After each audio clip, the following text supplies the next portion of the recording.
You're listening to OPIS Talks, where you'll be in on conversations with insiders in the energy, chemicals, and environmental commodities markets. Guests share insights into the latest trends and innovations, industry challenges, and much more. Let's dive into the conversations that explore where the energy economy is headed, right here on OPIS Talks. I'm Rachel Stroud Goodrich, Associate Director of America's Refined Products here at OPIS. And today we're going to be taking a look at hurricanes and their impacts on energy pricing. Now, we know these weather events are devastating and they have a high toll. Our hearts go out to anyone who's been impacted by recent storms. They can also, though, have a hefty impact on energy pricing. So that is what we're going to be looking at today. And joining me today for this discussion is Tom Kloza, OPIS's Global Head of Energy Analysis. Tom, would you introduce yourself? Sure. I'm among the founders of OPIS, and I've been covering oil basically for about 49 years. Including numerous hurricanes, and I actually survived a Category 5 at my home in Fort Myers in 2022. So I'm hoping, against hope, that we don't have hurricanes in the Gulf of Mexico, but I also recognize that there are some circumstances that come with probability cones in the region. Yeah, certainly do, and that Category 5 must have been a difficult one to get through. So let's start today with just some background. So Tom, can you tell us a little bit about when hurricane season typically occurs in North America and what sort of times are we looking at here? Sure. This year, we've already had a major hurricane, the first one to ever form and reach Category 5 status in July. Actually, it formed in June. The peak season is really August and September, and probably the most critical time for a hurricane in terms of energy prices and gasoline prices in particular is August. So we're on the threshold of really entering a critical 30 to 60 days of watching the water and watching the winds and the spiraling because we could have a really dramatic impact on not just the United States, but the entire world because of some of the things that have changed in the oil business in the last 18 years. So as we move into August, that's really when we are looking for these hurricanes coming and seeing their impacts as they hit. Now, you talked about looking for this as somebody is keeping an eye on the weather news and possibly looking at the impacts to their supply. We hear a lot of different climate terms thrown around, like El Nino versus La Nina and seawater temperatures. What are you keeping an eye on in terms of that this year? Keeping an eye really on the West African dust storms. For now, that's mitigated the season and made it a little bit calmer than we thought it would be after Beryl made its way ashore. So it looks as though we're clear of July without a real storm threat in July. But the water temperatures are just so warm, and they've been that way for a while, that it's a very, very fertile development atmosphere for hurricanes. And I would point out that every hurricane that makes landfall in the United States destroys demand. It destroys consumption, particularly of gasoline when you've got some regions ravaged. But it's the rare hurricane that destroys supply. But when they do, it can really have a dramatic impact. The biggest case is Katrina in 2005. But the entire U.S. industry has changed so much since Katrina came ashore in August of 2005 that it really bears some description there. And what I mean is that the United States never exported crude oil from the 70s until 2014.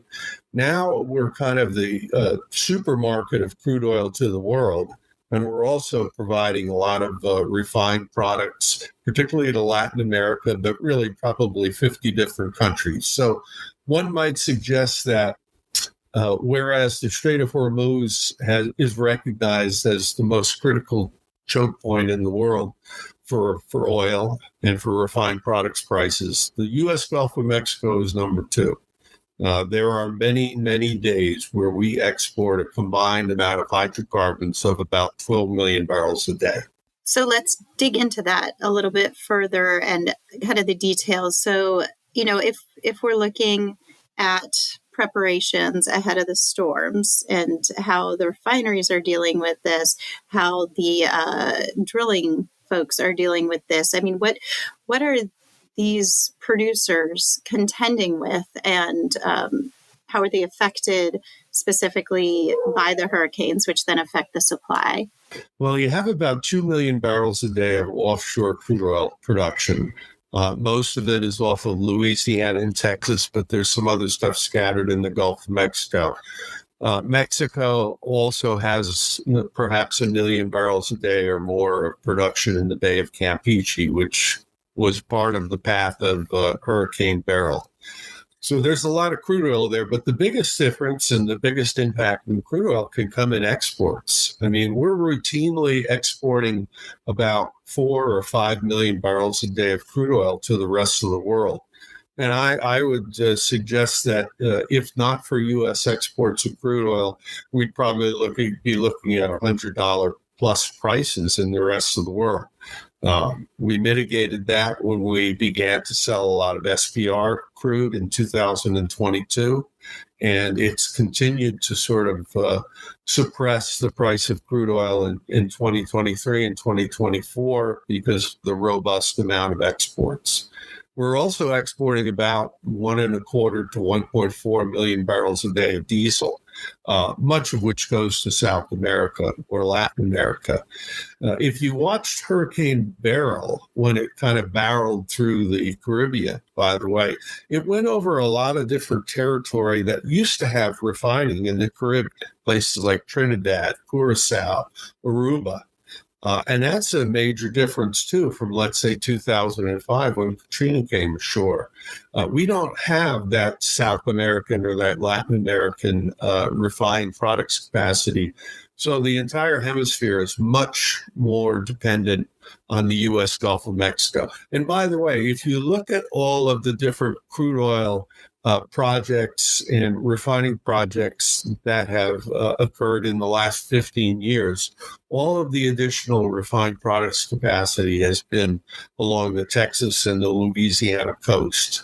So that's good for exports and that's good for U.S. supply, but it means we're much more vulnerable if we got a storm that hit, let's say, between Corpus Christi, Texas, and Pascagoula, Mississippi. And as you mentioned that, I'm thinking too, not only, as you said, with some of the refineries that may have closed in the Caribbean and that sort of area, but also, even PADD 1, even the U.S. East Coast, I think that we've seen a lot of changes there as well. And that kind of leads me to think about the transportation infrastructure. I mean, do we see, you talked about the impact on production, but when you're talking about something in the Gulf of Mexico or something that could potentially, hopefully not, but, impact a pipeline, what sort of issues do you see on the transportation infrastructure side after one of these storms comes? Usually one of the first things that comes after a storm makes an impact in what I would call refinery row is you will get some regulatory relief, particularly with the Jones Act. When Superstorm Sandy hit the Northeast back in 2011 or 12, there were some waivers that granted companies the ability to move oil, gasoline, diesel fuel, and tankers from the Gulf Coast to New York.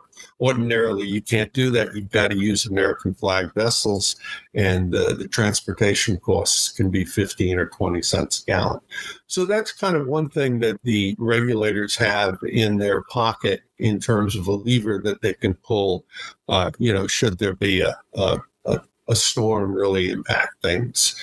Beyond that, you have to recognize that in 2005, when Katrina had its great impact, we had probably about 1.4 million barrels a day of refining capacity in the Northeast, most of which was in the U.S., but there was a substantial portion in the Canadian Maritimes. everything in the Canadian Maritimes but the Irving refinery, about 320,000 barrels a day, is gone.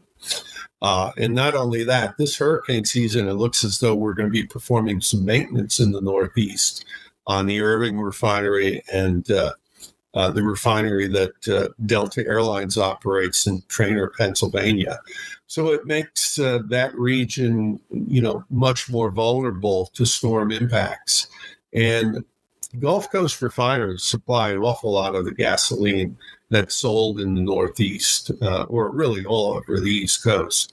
So if there's an interruption of that, if they can't basically jam the Colonial Pipeline shut, it can have very, very dramatic implications for prices in New York Harbor. Obviously, a hurricane would be very disruptive to prices at the Gulf Coast, which harbors the biggest gasoline market, biggest bulk gasoline market in the world. But we have to recognize that it can really impact the Northeast because we're so dependent on gasoline, diesel, and jet fuel from Texas and Louisiana refineries. So that brings up a really interesting point because when you talk about New York Harbor, I mean, that's going to be the delivery point for the NYMEX RBOB, which is gasoline, and ULSD, diesel futures. That's where they get delivered. So can we pivot a little bit and talk about how futures pricing can get impacted by these storms coming in? Sure. Last year we saw some storm chasing, and that's really just a term for some speculative buying in some contracts, particularly the RBOB futures contract that occurred last year. This year it's been, somewhat different and kind of unique. We're really not getting many companies chasing gasoline futures on the premise that there could be an interruption of supply. What we have seen, though, is we've seen a large influx of speculative money into WTI crude. And that has sent, the amount of speculative money versus, let's say, what folks are shorting the market by about 13 to 1, which is very, very unusual. Anyone that's really looking to sort of safeguard against the impact of a hurricane, there's a few different strategies you can employ. The biggest strategy, other than just outright going long a futures contract or an options contract, is to buy front-to-back spreads. During hurricanes, it's not unusual for the front month to surpass the second month in futures prices by 40, 50, 60 cents a gallon. And the savvy traders who know about this, they'll occasionally take some trades where they'll buy, let's say, September RBOB futures and sell October, betting that relationship, which currently is about 20 cents favoring the front month, that it could widen to 40 cents or 50 cents or even more. So those are some of the ways they're doing it. The interesting thing so far this year is we're not really seeing it manifested in the futures market. The only contract in energy commodities that's seen an influx of speculative money this summer has been the WTI contract. And I've got to tell you, that's strange. It's odd to see folks speculating and taking long positions in WTI and not doing the same in Brent. And that could have some interesting ramifications. It's almost as though there's a suggestion that we're going to have an interruption in that 4 or 5 million barrel a day flow of crude oil exports to the rest of the world. That's really interesting. Any idea of what might be causing that or behind that they're not reacting as the same in past years? Or is that more of something we have to wait and see what's happening with that? I think we need to wait and see. It's not necessarily, it's big money, but it's not necessarily smart money. And, one of the old saws in business is that if you chase hurricanes and you buy on the premise that there's going to be an extensive outage, you're probably going to get hammered very, very quickly. One of the reasons why we're much more susceptible to hurricane impacts in August than we are in September are that demand for gasoline tends to drop by about 400,000 or 500,000 barrels a day right after Labor Day. Not only that, but probably in about 3 weeks, somewhere in the second half of August, refiners change their recipe for gasoline at the Gulf Coast, and they begin making autumn gasoline, which can have a lot cheaper components in it, like butane and some natural gasoline and naphtha. So there's things that work to the customer's advantages in terms of sending prices lower in, let's say, the last 100 days that aren't necessarily going to work to our advantage in the next 60 days.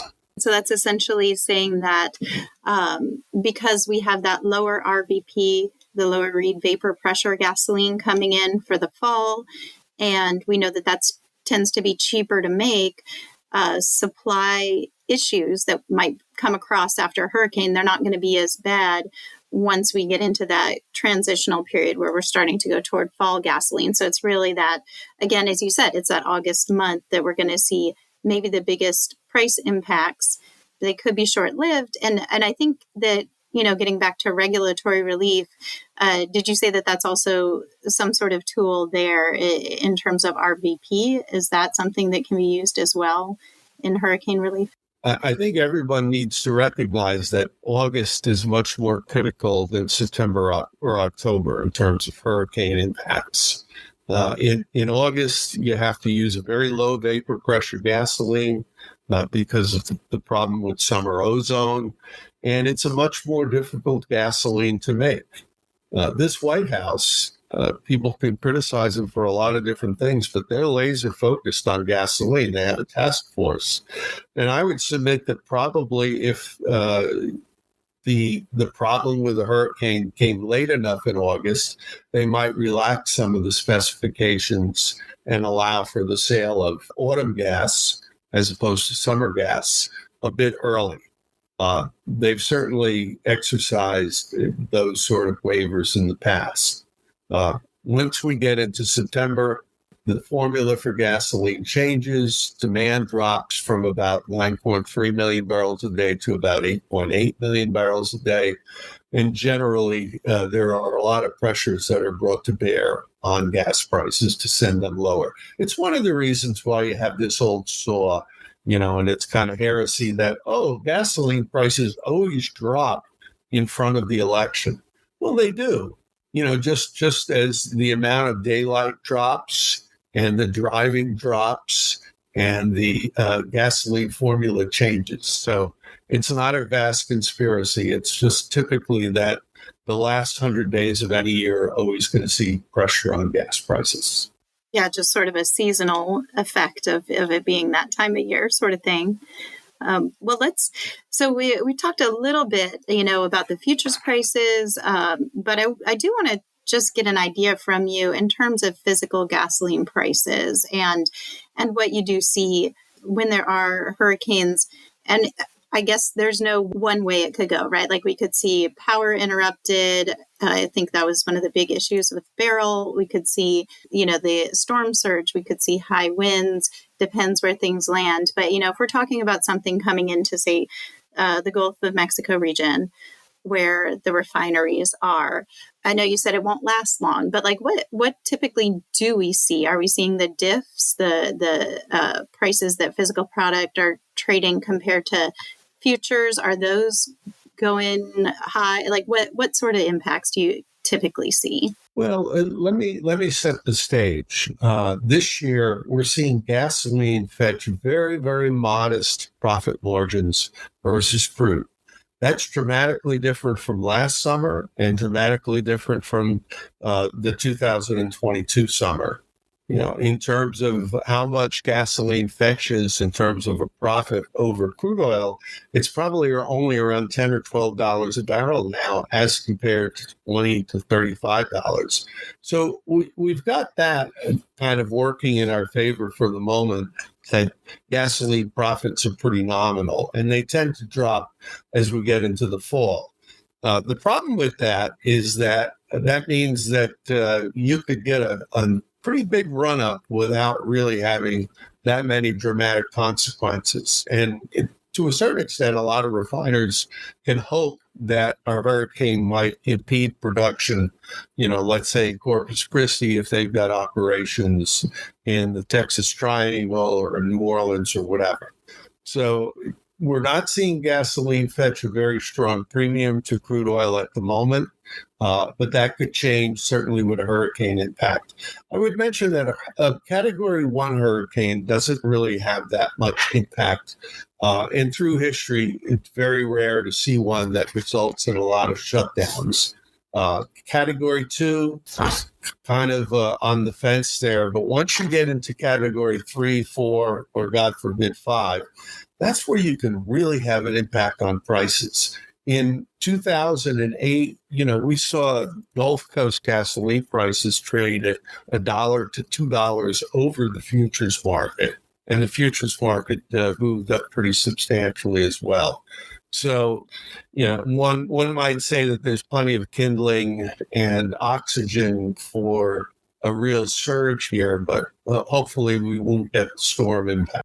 Yeah, hopefully not. And so that brings to mind, I know you have some unique views on the potential price spikes tied specifically to hurricane categories and what you might anticipate with the different levels. Could you elaborate on that a little bit? Sure. It's more of a flight of fancy than a real calculus equation or whatever. But and we saw this with Beryl. Beryl was a Category 1 when it came ashore in Texas and didn't really have much of an impact on gasoline prices or crude oil prices. It withstood the damage or the potential damage from it.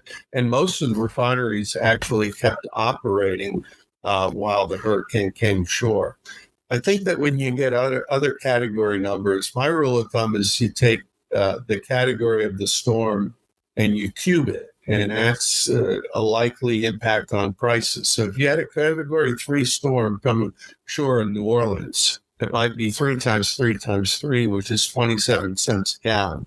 God forbid if it was a Category 4, you might be talking about a spike in gas prices of 64 cents a gallon. But generally, with Category 1, 20 years of hurricane impacts have basically helped refiners prepare for storm surge and wind damage. They do have to shut down if you're talking about 100-mile-an-hour wind and storm surge, but they can restore those operations in about a week. That's terrific to know. So that kind of gives us a general rule of thumb that we can anticipate and have some sort of idea of what we might look for.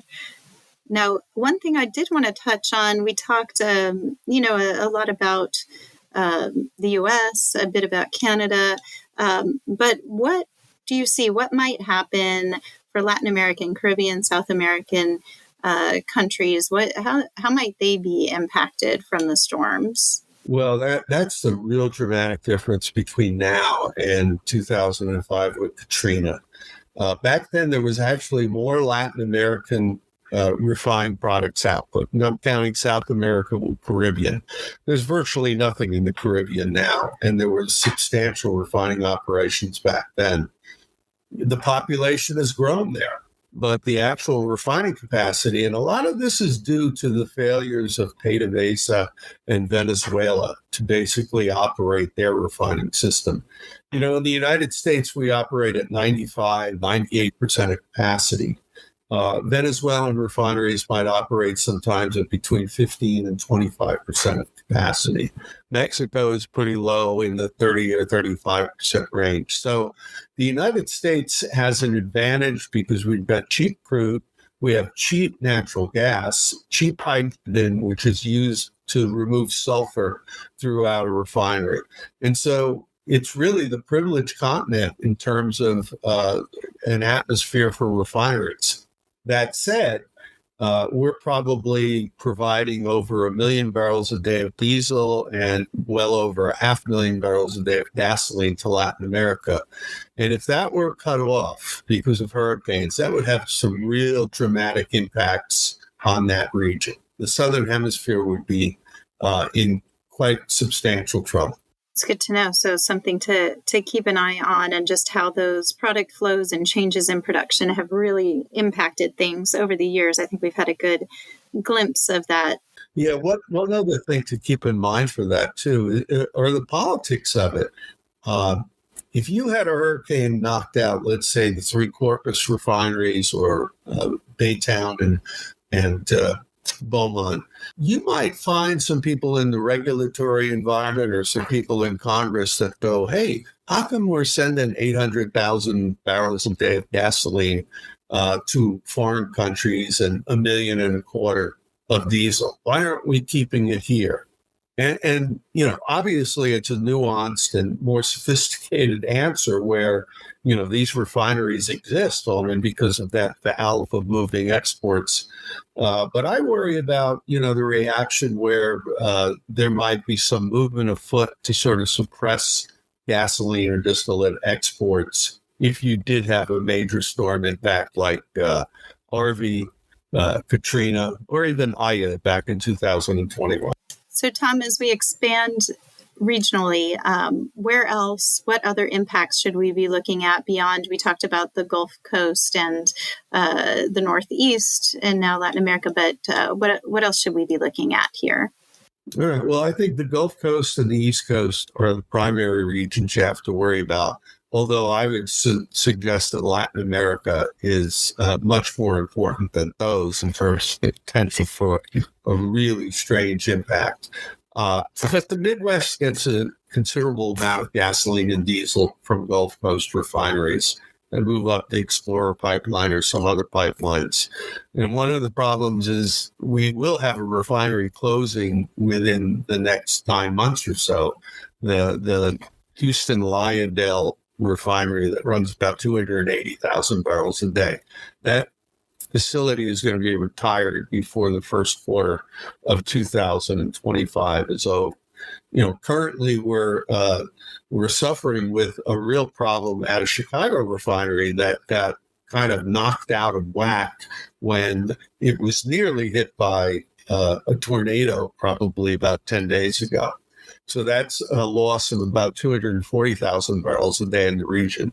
Generally, refiners who operate in the Midwest, and I wouldn't suggest this is schadenfreude, but it's just sort of practical, they benefit when a hurricane knocks out production at the Gulf Coast because there won't be as much supplementary product coming from the Gulf Coast into Petroleum Allocation District 2.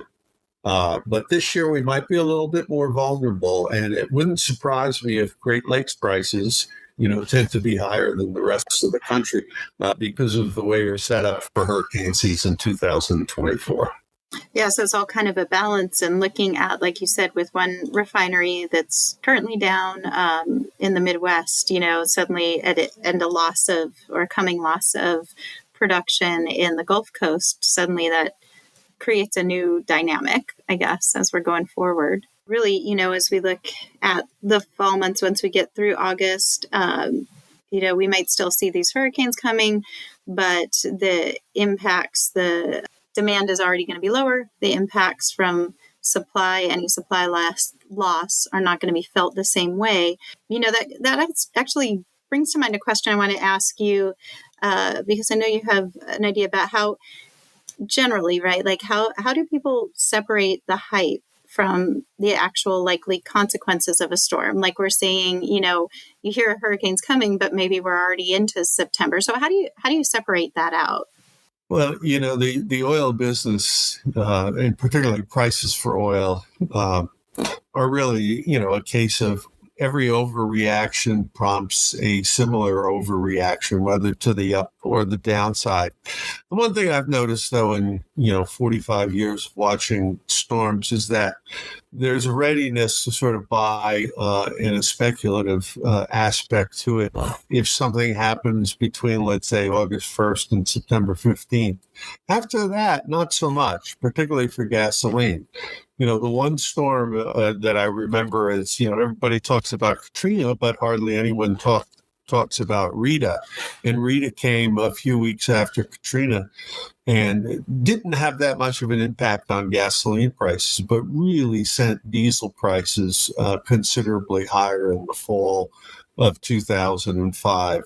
So I think that's one of the things you have to recognize, is that the hype will be focused on gasoline, which is kind of, like the public's Elvis, so to speak. They get quite upset with high gasoline prices. And then it's you have to worry about actual downtime that is more than just a few days. And that happened after Katrina and Rita. That happened to a certain extent after Ida. It didn't happen after Hurricane Harvey in 2017, even though Harvey probably knocked out more refining capacity for a brief period of time than anywhere. One final thing I would suggest is that refineries are much more complex than they used to be. And the place where the complexity really manifests itself is along the Gulf Coast. We'll probably add some refining capacity in the next few years at the Gulf Coast to very complex, very sophisticated properties. And that means that they're a little bit more difficult to restart after you get a power outage or an intrusion of water or whatever.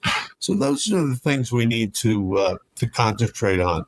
The odds are with us. The probability is that it's only one every 5 or 6 years that we get a hurricane that actually impacts refining supply.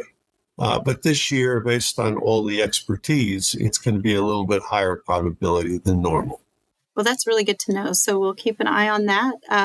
As we wrap up, do you have any final thoughts, anything you'd like to share with us about hurricanes and energy pricing? I mean, the final thought I would share these days is that I think there's a bias toward prices moving lower in the last third of 2024. In the month of August, internationally, we use about 104 million barrels a day of petroleum, and that drops appreciably in September, October, and November. There's been a template in recent years where the market tends to bottom for gasoline and crude oil right around the middle of December. And I think we're going to pursue that template this year.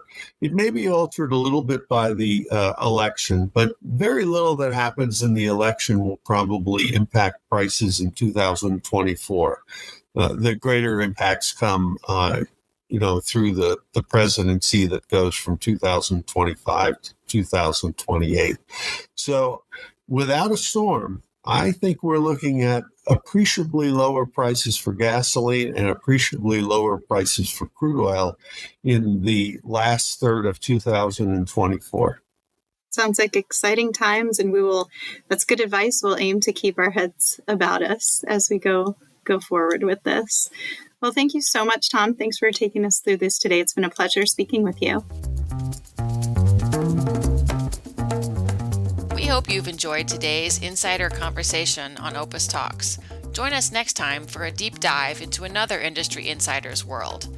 You can find more OPIS Talks episodes at opisnet.com/podcasts or wherever you listen to your favorite podcasts.